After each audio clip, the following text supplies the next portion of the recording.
Hello, I'm Caree Cotwright. I'm an assistant professor in the Department of Foods and Nutrition, and I'm the director of the Childhood Obesity Prevention Laboratory. Education was always important to my family because I come from a long line of educators. So my mother was a teacher, she's a retired principal. My aunts are teachers and retired principals, and we just always really highly valued education. My father, Ernest Jackson, was a lover of words, and so I always was just very interested in learning.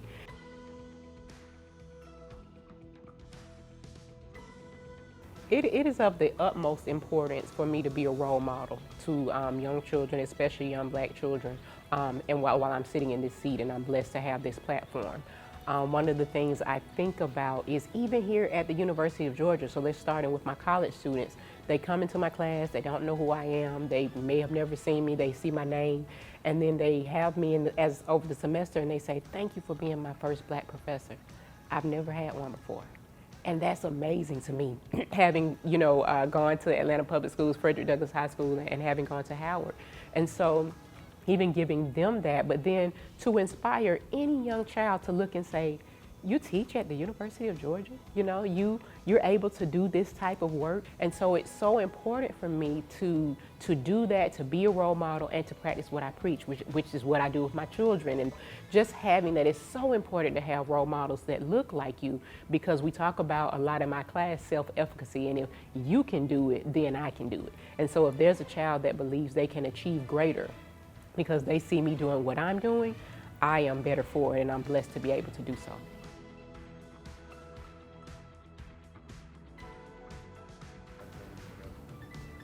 When I think about the progress that we need to make on racial equity in the world, in the U.S., at the University of Georgia, I think about the fact that there is a lot of progress to be made. When we talk about the things that happened over the summer with George Floyd, with Breonna Taylor, all of the things that have happened with Ahmaud Arbery, it was disheartening. I can't tell you the heaviness, along with the things that were going on with the pandemic, that I felt. But these are not new things for people of color. These are not new things for black people. It just became more visible. And so when you think about people who have been living in pain, living with this injustice their whole lives and taught this or been marginalized, it takes a lot to rise above it every single day. And so when you think about the progress that needs to be made, I applaud so many organizations that have done more training in racial equity, in health equity, to speak about the ways that systemic racism permeates the U.S. just world, the U.S. in itself.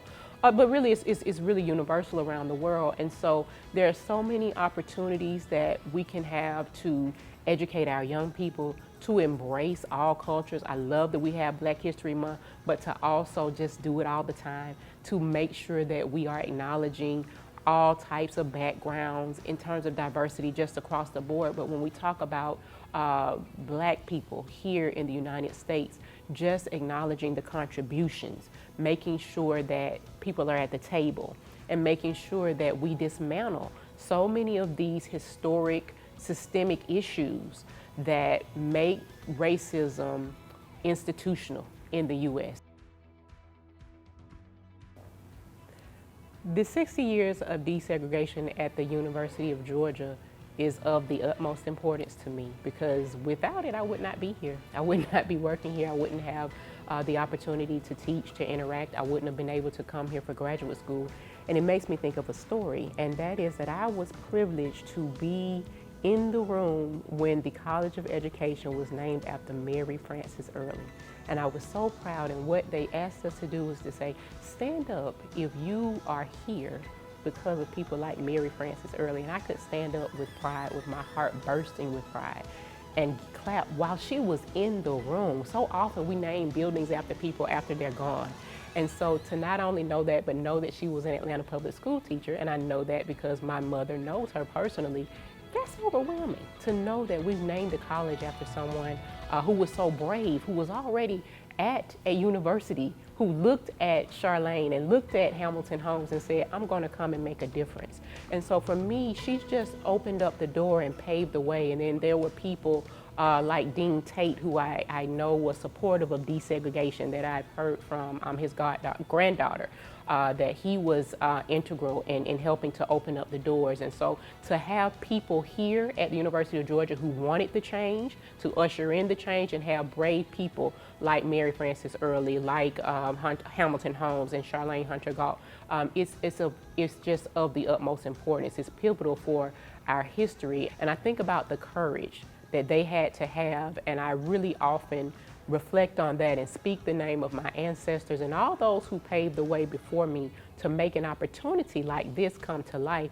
And for me, that is why it is so important for me to carry on the legacy and do my very best every day for all of my students, for all of my community members, and give back and to represent the University of Georgia in a way that resonates to draw in people from all over the world, from all types of backgrounds.